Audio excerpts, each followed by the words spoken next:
আসসালামু আলাইকুম। এটিএন বাংলা গ্রামগঞ্জের খবরে সবাইকে স্বাগত জানাচ্ছি। আমি ভাবনা আহমেদ। শুরুতেই সংবাদ শিরোনাম। ভারতের গণমাধ্যম বাংলাদেশ নিয়ে মিথ্যা তথ্য প্রচার করছে বললেন স্বরাষ্ট্র উপদেষ্টা। অপপ্রচারের বিরুদ্ধে সাংবাদিকদের সত্য তুলে ধরার আহ্বান।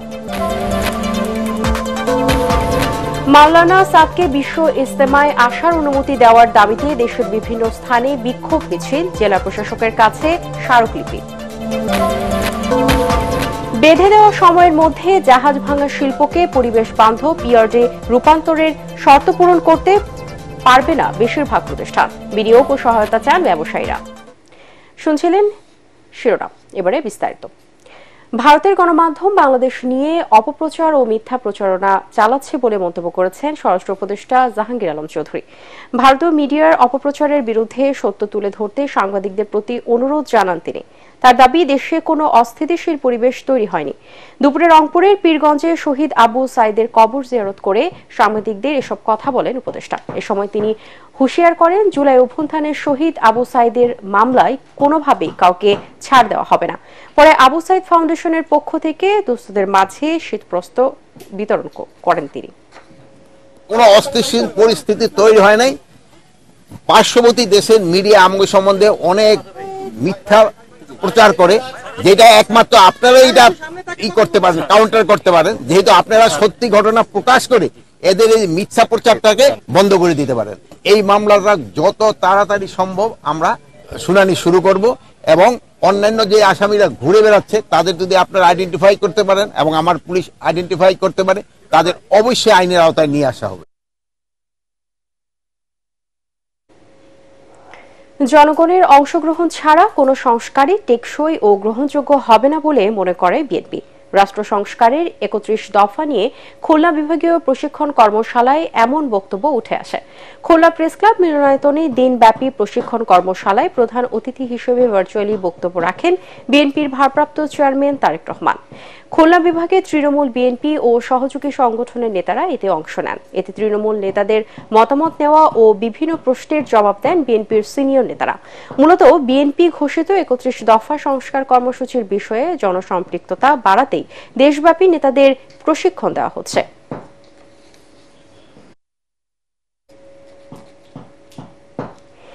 যে দেশে জনগণ শাসকের অন্যায়ের বিরুদ্ধে প্রতিবাদ করে, আল্লাহ তাদের সাহায্য করেন বলে মন্তব্য করেছেন জামায়াতে ইসলামীর আমির ডক্টর শফিকুর রহমান। সকালে ঝালকাঠির ইশারা কমিউনিটি সেন্টারে আয়োজিত সমাবেশে তিনি আরো বলেন, ১৫.৫ বছর এদেশে জনগণ শান্তিতে ঘুমাতে পারেনি। তারা মর্যাদার সাথে বাঁচার অধিকার থেকে বঞ্চিত হয়েছে। পেশাগত দায়িত্ব পালনেও সুযোগ পায়নি অনেকে। খুন, ক্রসফায়ার সহ বিচার বহির্ভূত হত্যাকাণ্ডে দেশ ভরে গিয়েছিল।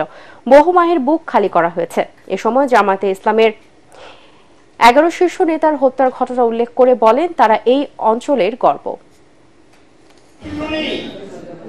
বিচারকের আসনে বসে মানুষের উপরে জুলুম করবে না, আমরা সেই বাংলাদেশ চাই। আপনারা কি এমন একটা বাংলাদেশ চান? আলহামদুলিল্লাহ, এই বাংলাদেশের স্বপ্ন আমরা দেখি, আমরা কথা দিচ্ছি। এ দায়িত্ব যদি আল্লাহ তাআলা আমাদেরকে দেন, আল্লাহ ভালো জানে, তাহলে জনগণের মনে অবশ্যই ভালোবাসা আল্লাহ পয়দা করে দেবেন। তাবলিগ জামাতের দিল্লির নিজামুদ্দিন মারকাজের বর্তমান মুরব্বী মাওলানা সাদকে টঙ্গীর বিশ্ব ইজতেমায় আসার অনুমতি দেওয়ার দাবিতে দেশের বিভিন্ন স্থানে বিক্ষোভ মিছিল ও স্মারকলিপি প্রদান করেছে মুসল্লিরা। নারায়ণগঞ্জে মিশন পাড়া থেকে বিক্ষোভ মিছিল শুরু হয়ে বিভিন্ন সড়ক ঘুরে জেলা প্রশাসকের কার্যালয়ের সামনে গিয়ে শেষ হয়। পরে জেলা প্রশাসক, পুলিশ সুপার ও সেনাবাহিনী নারায়ণগঞ্জের দায়িত্ব থাকা কর্মকর্তার কাছে স্মারকলিপি দেওয়া হয়। কয়েক হাজার মুসল্লি কর্মসূচিতে মেহেরপুর জেলা প্রশাসকের কাছে স্মারকলিপি দিয়েছে তাবলিগ জামাতের মার্কাজ সাতপন্থীরা। সকালে জেলা প্রশাসক সিফাত মেহনাজের কাছে এই স্মারকলিপি দেওয়া হয়। এ সময় মুসল্লিরা বলেন, ২০১৮ সালের পর থেকে কোনো রকম যৌক্তিক কারণ ছাড়াই মাওলানা সাদকে বাংলাদেশে আসতে ভিসা দেওয়া হচ্ছে না। বিশ্ব আমির এলে বিপুল সংখ্যক বিদেশি মেহমান বাংলাদেশে আসতেন বলেও তারা জানান। টঙ্গীর বিশ্ব ইজতেমায় মাওলানা সাদকে বাংলাদেশের আসার অনুমতি দেওয়ার দাবিতে সিরাজগঞ্জে মানববন্ধন করেছেন তার সমর্থকরা। মানববন্ধন শেষে জেলা প্রশাসক মোহাম্মদ নজরুল ইসলামের মাধ্যমে প্রধান উপদেষ্টা বরাবরে স্মারকলিপি দেওয়া হয়।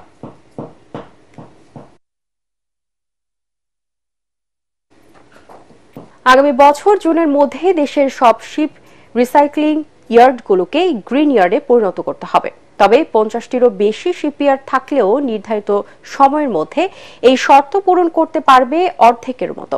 তাই শীর্ষস্থান ধরে রাখতে নতুন বিনিয়োগ ও সরকারি সহায়তা চান ব্যবসায়ীরা। চট্টগ্রাম থেকে আরো জানাচ্ছেন সৈয়দ তামিম মাহমুদ।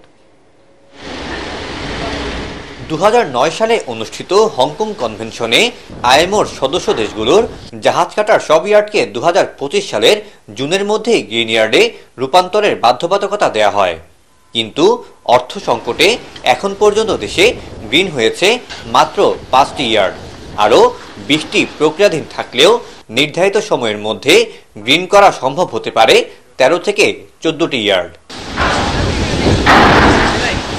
চীন ও ভারতকে ফেলে 2018 সাল থেকে জাহাজ ভাঙায় বিশ্বের শীর্ষস্থান ধরে রেখেছে বাংলাদেশ। তবে ডলার ও বৈশ্বিক নানা সংকটে গত কয়েক বছর এদেশে জাহাজ এসেছে কম। 2021 সালে প্রায় 27 লাখ টন কাটা হলেও 2024 সালে এসে কাটা হয়েছে মাত্র 8.5 লাখ টন। গভর্নমেন্ট প্রজেক্ট যখন চালু হবে তখন কিন্তু আবার লোহার চাহিদা বাড়বে। যদি ইয়ার্ডগুলো রেডি না থাকে তখন দেখা যাবে কিন্তু ফিনিশ গুডসের দাম বেড়ে যাবে। একটি মৃত জাহাজ ভাঙলে পাওয়া যায় 100 রকম পণ্য, যার উপর নির্ভর করে আবর্তিত হয় প্রায় লক্ষ কোটি টাকার অর্থনীতি। জাহাজ ভাঙা শিল্পের উপর সবচেয়ে বেশি নির্ভর করে দেশের ইস্পাত শিল্প। বছরে এ খাতের আয় প্রায় 50,000 কোটি টাকা। এর বাইরেও আরো অনেক যে শিল্পগুলো তো শিল্পের সাথে সেখান থেকেও কিন্তু সরকার রাজস্ব পায় না। বাংলাদেশে যে মূল্য সংযোজনটা হয় এর উৎপাদন করতে গিয়ে বিভিন্ন ধাপে ধাপে সরকার রাজস্ব আদায় করে, এগুলো কিন্তু সরকার বঞ্চিত হবে। শিল্পটিকে আরো এগিয়ে নিতে সরকারকে পদক্ষেপ নেওয়ার দাবি সংশ্লিষ্টদের। ইন্টারেস্ট কমিয়ে বা ট্যাক্স একটু রিল্যাক্স করে তাকে যদি আমরা একটা পুনর্বাসনের ব্যবস্থা করি বা একটা পৃষ্ঠপোষকতা দেওয়া যায়, তাহলে মনে হয় আরো অনেক শিপ ব্রেকিং এর মালিকরা আপনার গ্রিন শিপ রিসাইক্লিং এর দিকে আরো বেশি উদ্বুদ্ধ হবে। কেবল লক্ষ কোটি টাকার অর্থনীতি নয়, এই খাতের উপর নির্ভর করে অন্তত 2 লাখ লোকের জীবন জীবিকা। সরকারও এই খাত থেকে আয় করে 1200 থেকে 1400 কোটি টাকা। সৈয়দ তামিম মাহমুদ, এটিএন বাংলা, চট্টগ্রাম। সৌন্দর্য হারাতে বসেছে 450 বছরের ঐতিহ্যবাহী খাগড়াছড়ির দীঘিনালার দিঘি। ত্রিপুরা রাজা গোবিন্দ মাণিক্যের স্মৃতি ধরে রাখতে খনন করা হয় এই দিঘিটি। এটি সংস্কার করা গেলে একদিনে যেমন দিঘির ঐতিহ্য সংরক্ষণ হবে, অন্যদিকে জেলা পর্যটনের অন্যতম দর্শনীয় স্থান হিসেবে পরিচিত হবে এটি। খাগড়াছড়ির প্রতিনিধি আবু দাউদের রিপোর্ট, জানাচ্ছেন তামান্না জেনিফার। গবেষকদের ভাষ্যমতে 1665 খ্রিস্টাব্দে তৎকালীন ত্রিপুরা রাজ্যের মহারাজা গোবিন্দ মাণিক্য নিজ রাজ্য ছেড়ে খাগড়াছড়ির দীঘিনালায় স্বেচ্ছায় নির্বাসনে যান। রাজা গোবিন্দ মাণিক্যের স্মৃতি ধরে রাখতে খনন করা হয় একটি দিঘি, যার নামানুসারে উপজেলার নামকরণ হয় দীঘিনালা। বরাদম এলাকায় 320 শতক জায়গার উপর ঐতিহ্যবাহী এই দিঘি উপজেলার একমাত্র দর্শনীয় স্থান। তৎকালীন রিয়াং দেশে রাজা গোবিন্দ মাণিক্য 12টি দিঘি খনন করেন, তবে অন্য 11টি দিঘির অস্তিত্ব নেই এখন। দীঘিনালার নামকরণ হয় এই দিঘির নামে। তো দীর্ঘদিন ধরে এটা আসলে অবহেলিত অবস্থায় পড়ে আসে। প্রাকৃতিক যে সৌন্দর্য এগুলো উপভোগ করার জন্য মাঝে মাঝে খুঁজি, আজকে পাইলাম যে দীঘিনালার দিঘি। ত্রিপুরা মহারাজারা যদিও সামন্ত রাজা ছিলেন, কিন্তু সামন্ত রাজা হওয়া সত্ত্বেও তারা অনেক স্থাপনা করে গেছেন, যেগুলো এখন জনগণের স্বার্থে, জনগণের কল্যাণে কাজে লাগছে। বর্তমানে দিঘিটি চাকমা সার্কেলের খাস জায়গার অধীনে রয়েছে। পর্যটকদের চাহিদা থাকায় দিঘির পাড়ে গড়ে উঠেছে দোকান, রেস্টুরেন্ট। এতে স্থানীয় লোকজনের রোজগারের পথ খুললেও দিঘিটি সংস্কার ও সংরক্ষণের অভাবে হারাতে বসেছে সৌন্দর্য। এটার ঐতিহ্য রক্ষার্থে এবং সৌন্দর্য বর্ধন কিভাবে করা যায়, এটা আমি আন্তরিকভাবে চেষ্টা করতেছি। এই দিঘিটা যদি সংস্কার করা হয় বা পর্যটন নগরী হিসেবে গড়া হয়, তাহলে দীঘিনালার এই দিঘিটা ওর জনসমক্ষে চলে আসবে এবং অনেক পর্যটক এখানে দেখতে আসবে। ঐতিহ্যবাহী দিঘিটির সংস্কার সহ ইতিহাস সংরক্ষণে দিঘির পাড়ে একটি সংরক্ষণাগার প্রতিষ্ঠার দাবি স্থানীয় বাসিন্দা ও গবেষকদের। Bureau report, ATN Bangla. দ্রব্যমূল্যের ঊর্ধ্বগতি নিয়ন্ত্রণ ও অতি মুনাফা লোভীদের আইনের আওতায় আনার দাবিতে নাটোরে মানববন্ধন ও র্যালি করেছে consumer association of Bangladesh cap. সকালে শহরের কানাইকালী পুরাতন বাসস্ট্যান্ড এলাকায় মানববন্ধন থেকে বক্তারা সরকারের পাশাপাশি মুনাফা লোভী ও ব্যবসায়ী সিন্ডিকেটের বিরুদ্ধে সবাইকে রুখে দাঁড়ানোর আহ্বান জানান। পরে জেলা প্রশাসকের কাছে স্মারকলিপি দেওয়া হয়।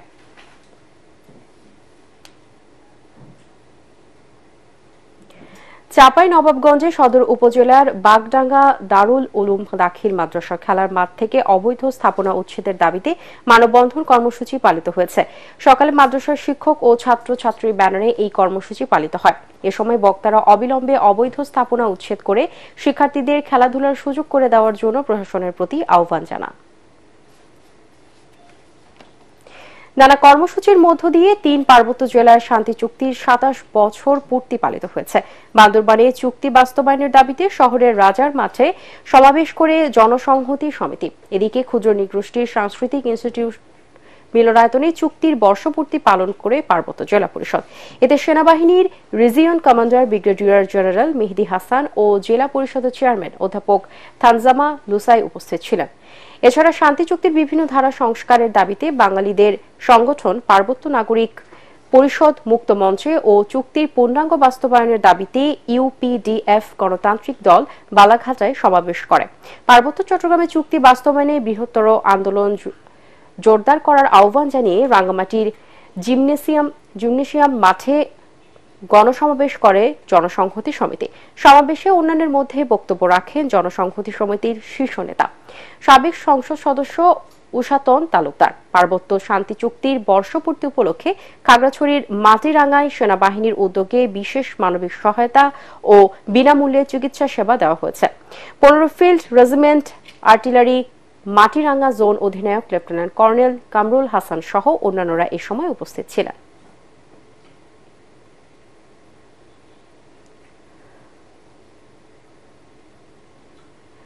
টানা ৬ষ্ঠ দিনের মতো সাভারের বিরুলিয়ায় দত্তপাড়া এলাকায় ড্যাফোডিল ইন্টারন্যাশনাল ইউনিভার্সিটিতে অনুষ্ঠিত হচ্ছে ইস্পাহানি প্রথম আলো আন্তঃবিশ্ববিদ্যালয় ফুটবল টুর্নামেন্ট।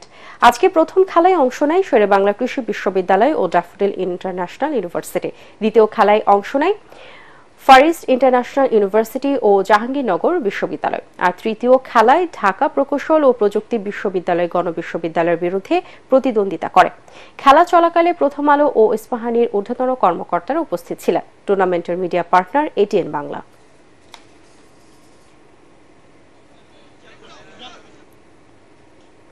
পরবর্তী সংবাদ দেখার আমন্ত্রণ জানিয়ে এখনকার মতো শেষ করছি। এটিএন বাংলার সংবাদ ইউটিউবে দেখতে ব্রাউজ করুন youtube/ATN বাংলা নিউজ। ধন্যবাদ সবাইকে।